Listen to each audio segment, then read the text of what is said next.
இறைவா உம்மில் மகிழ்ந்து ஆராதிக்கின்றோ புகழ்கின்றோ என்னுடலான்மா ஆவியனைத்தும் உம் பாதம் வைத்து பணிகின்றோ என்னுடலான்மா ஆவியனைத்தும் உம் பாதம் வைத்து பணிகின்றோ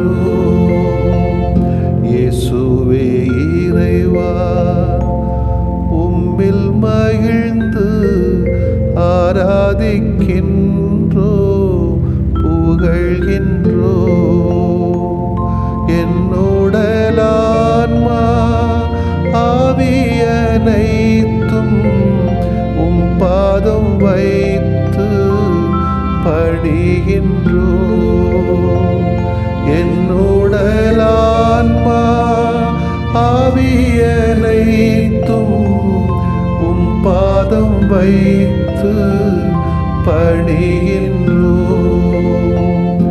ஆவியே இறைவா உம்மில் மகிழ்ந்து ஆராதிக்கின்றோ புகழ்கின்றோ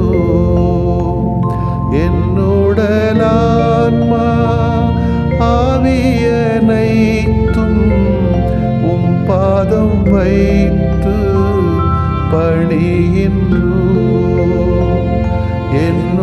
என்னுடலான்மா ஆவியனைத்தும் உம் பாதம் வைத்து பணிகின்றோ.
கண்களால் பாவம் செய்தே என் சிந்தனையால் பாவம் செய்தே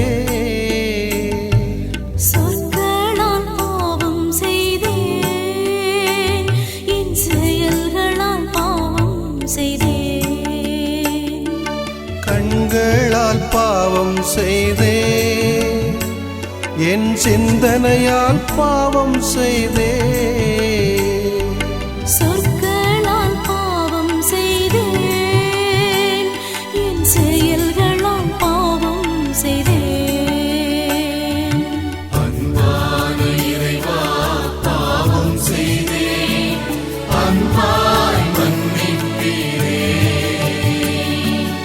அன்பின் மானிடரே பாவம் செய்தேன் அன்பாய் ஏற்பீரே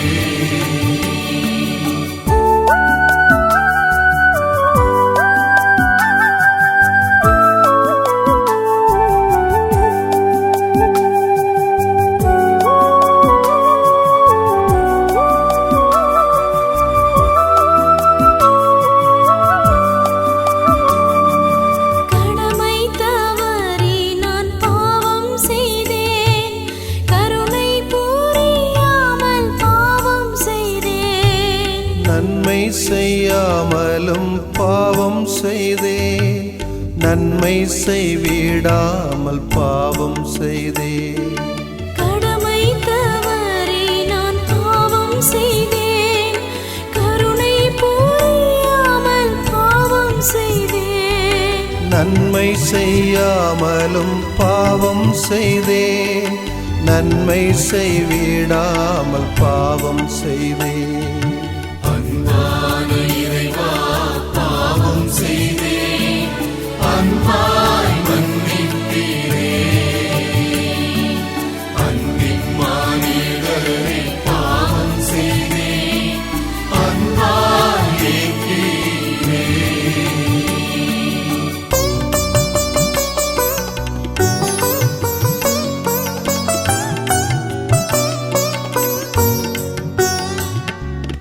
அம்மா மரியே நீர் மன்றாடுவீர், தூயவரே தூதர்களே மன்றாடுவீர். மானிடரே நீர் மன்றாடுவீர், இறை நோக்கி மன்றாடுவீர். அம்மா மரியே நீர் மன்றாடுவீர், தூயவரே தூதர்களே மன்றாடுவீர். மானிடரே நீர் மன்றாடுவீர், இறை நோக்கி மன்றாடுவீர். அன்பான இறைவா பாவம் செய்தேன், அன்பாய் மன்னிப்பீரே. அன்பின் மானிடரே பாவம் செய்தேன், அன்பாய் ஏற்றீரே.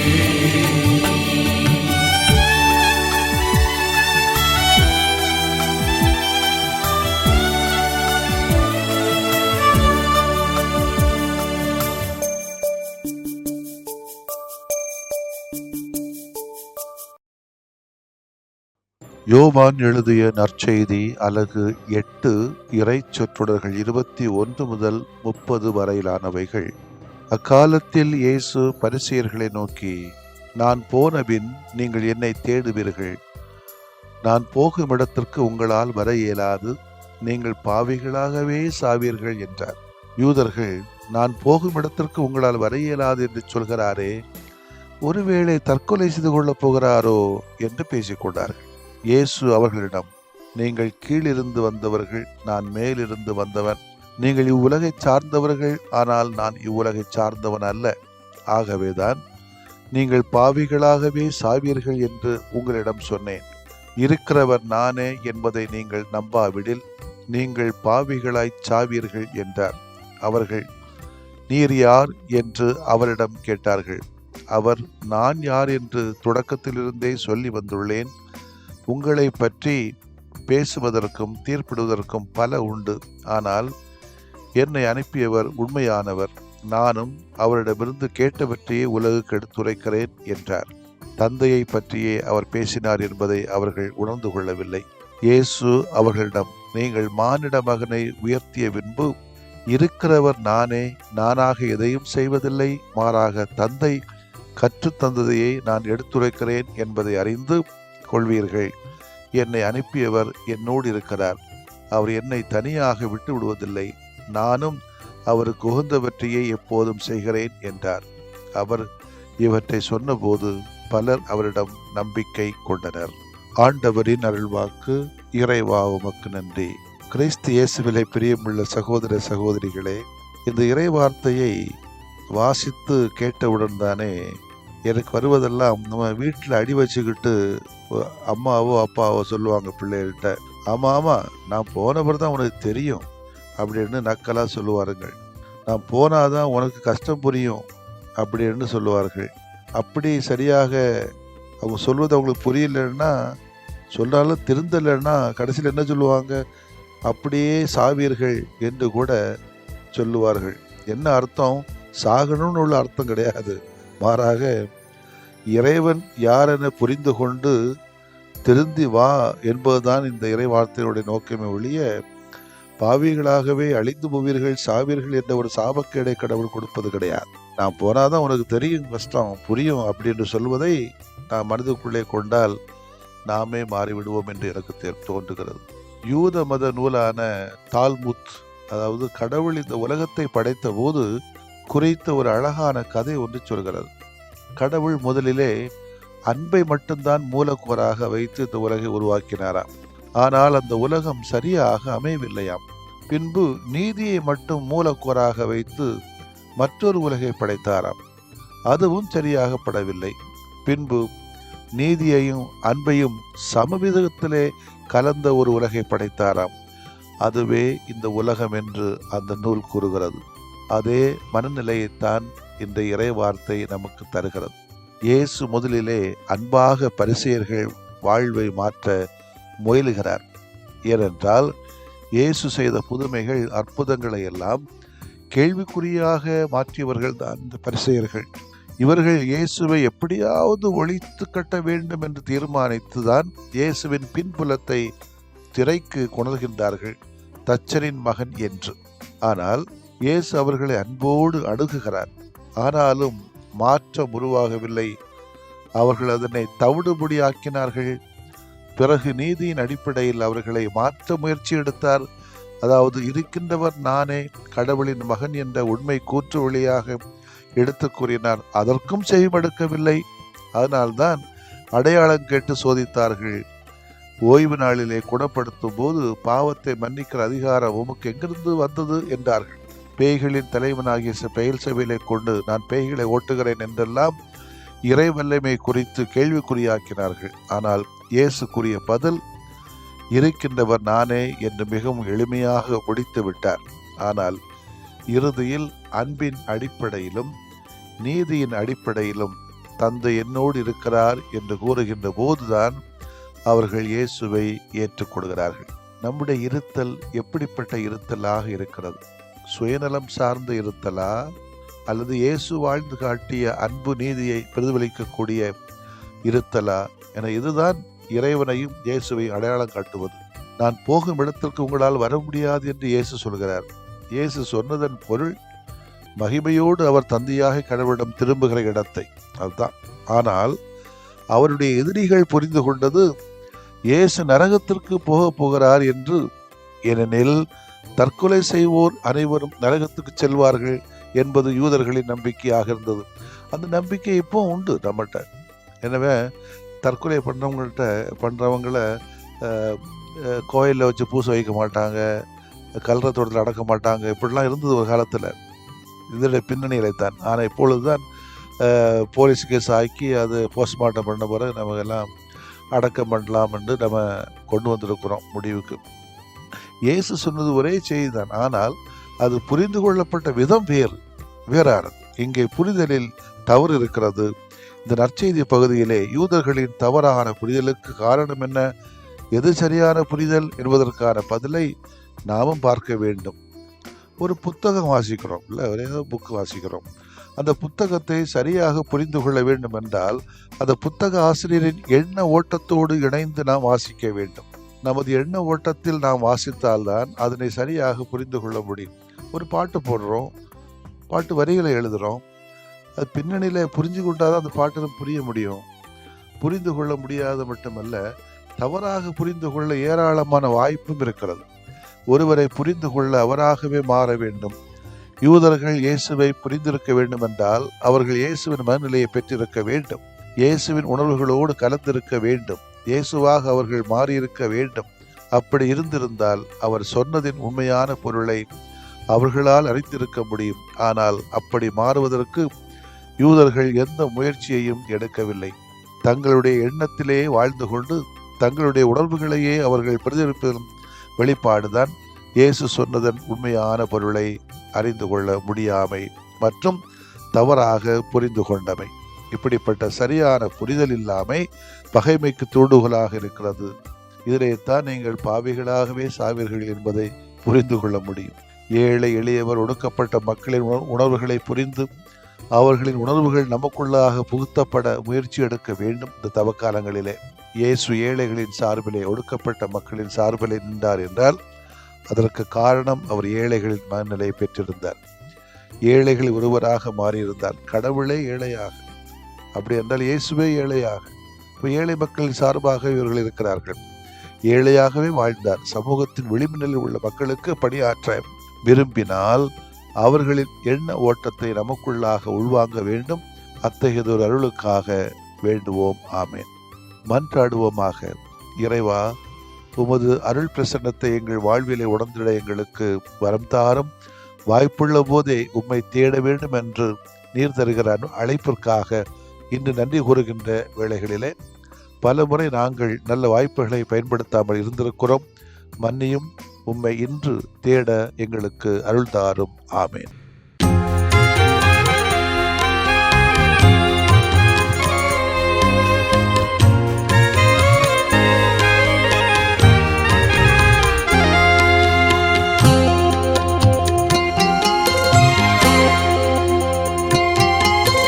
நம்பினேன் ஆண்டவரே நலம் தாருமே.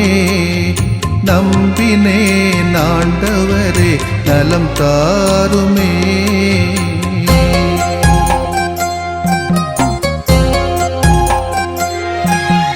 உடல் வலியின் வேதனையால் உள்ளம் சோர்கிறேன்.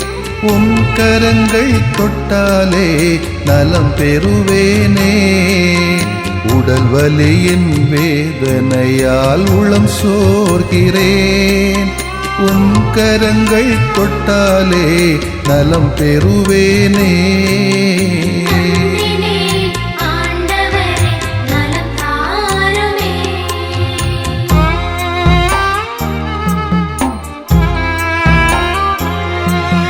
தீராத தலைவலியால் நிலைகுலைகின்றேன். தலைவாவும் பாதத்திலே தலை சாய்க்கிறேன். தீராத தலைவலியால் நிலைகுலைகின்றேன். தலைவாவும் பாதத்திலே தலை சாய்க்கிறேன்.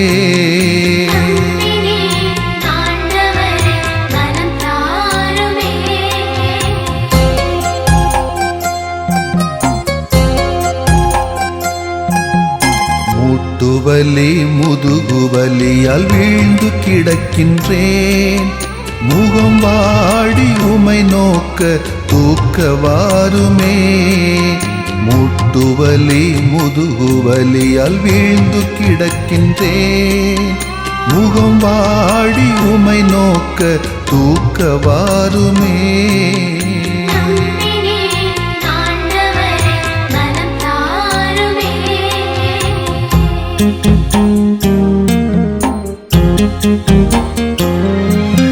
நுரையீரல் இதய நோயால் நொந்து தளர்கிறேன்.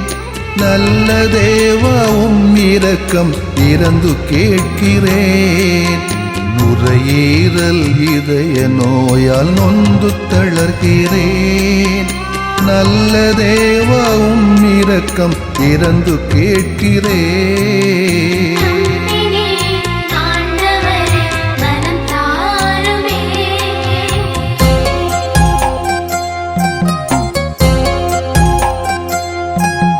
பார்வையும் செவித்திறனும் குறைய காண்கிறேன். பாசமான தெய்வமே என்னை பாருமே. பார்வையும் செவித்திறனும் குறைய காண்கிறேன். பாசமான தெய்வமே என்னை பாருமே.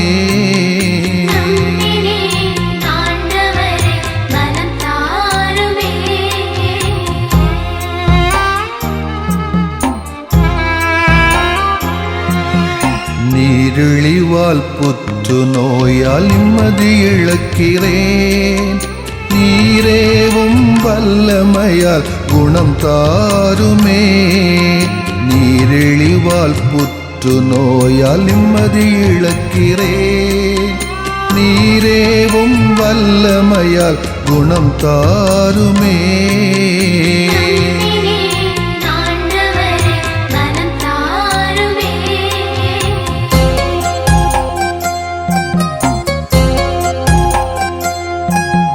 வாட்டும் நோய்கள் அனைத்தும் பாதம் ஒப்படைக்கிறேன். வல்ல தேவா ஒரு வார்த்தை சொல்லி தேற்றுமே. வாட்டும் நோய்கள் அனைத்தும் பாதம் ஒப்படைக்கிறேன். வல்ல தேவா ஒரு வார்த்தை சொல்லி தேற்றுமே. நம்பினேன் ஆண்டவரே நலம் தாருமே.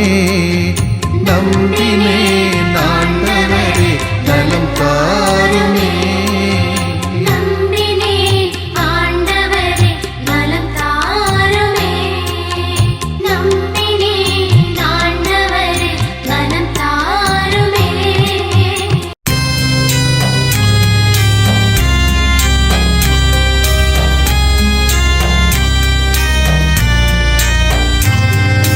மாண்புயரிவருள்ளடையாளத்தை தாழ்ந்து பணிந்து ஆராதிப்போம். பழைய நியம முறைகள் அனைத்தும் இனி மறைந்து முடிவு பெறுக. புதிய நியம முறைகள் வருக. புலன்களாலே மனிதன் இதனை அறிய இயலா. குறைகள் நீக்க நம்பிக்கையின் உதவி பெறுக.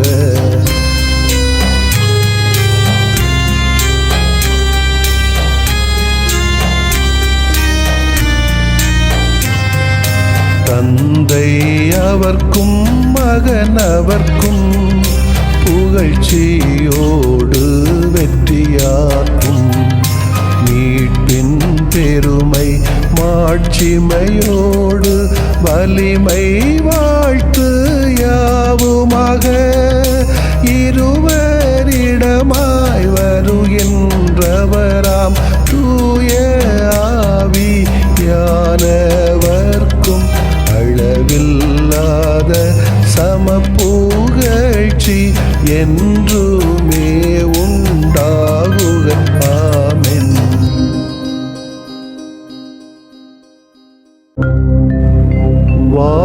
வானின்று அவர்களுக்கு அப்பமளித்தீரே.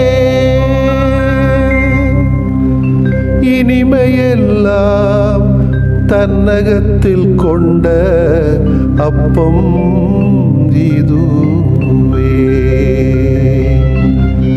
மன்றாடுவோமாக.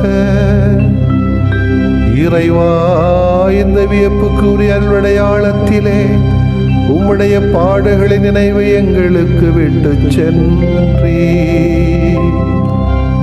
உம் திருவுடல் திருநத்தமாகியவற்றின் தூய மறைபொருளை வணங்கும் நாங்கள் உமது மீட்பின் பயனை இடைவிடாமல் துய்த்து உணர்ந்து மகிழ அருள்வீராக.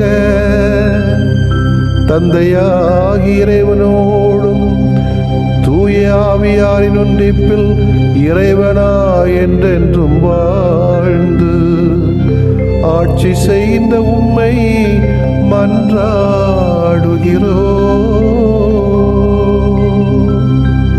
ஆமென்.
சிலுவையில் தொங்கி துறந்தேன் என்னை உனக்காக மனிதானே திருந்தி வாழவே. சிலுவையில் தொங்கி துறந்தேன் என்னை உனக்காக மனிதானே திருந்தி வாழவே.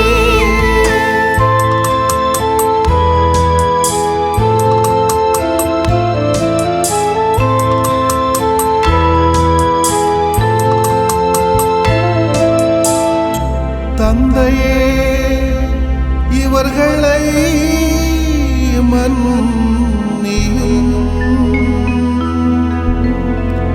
இவர்கள் செய்வது இன்னதென்று அறியாமல் செய்கிறார்கள். இவர்களை மன்னியும்.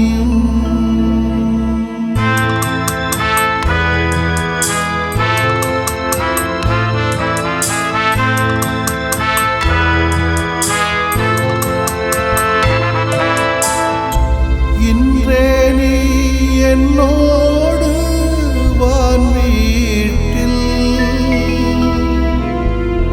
இருப்பாயென உறுதியாக உனக்கு சொல்கிறேன்.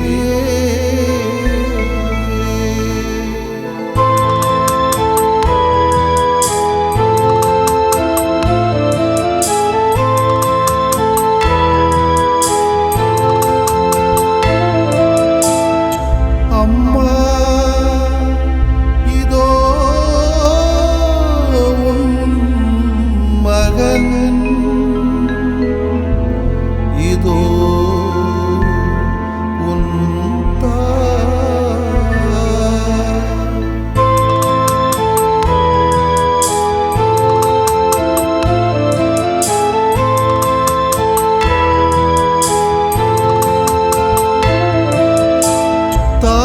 தாகமாயிருக்கிறது,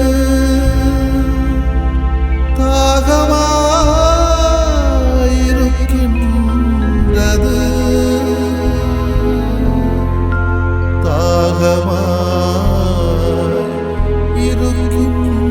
தாகமாயிருக்கின்றது.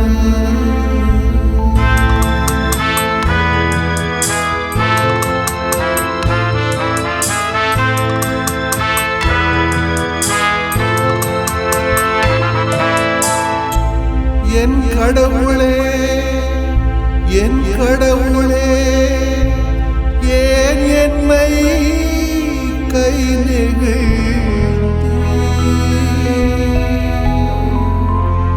ஏன் என்னை கை நெகிழ்ந்தீர்?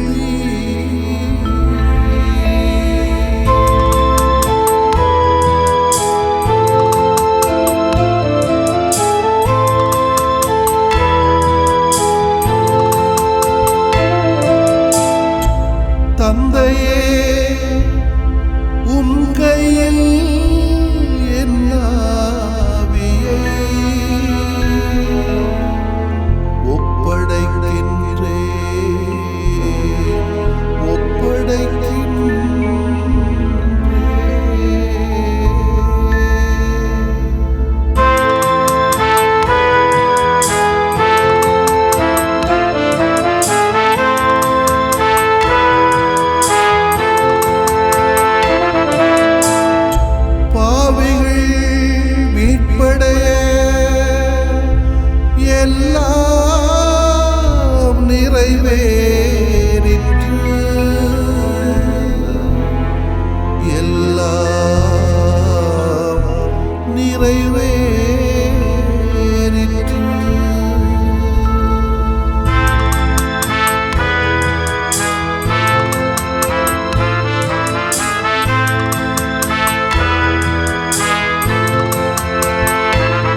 சிலுவையில் தொங்கி துறந்தேன் என்னை உனக்காக மனிதானே திருந்தி வாழவே. சிலுவையில் தொங்கி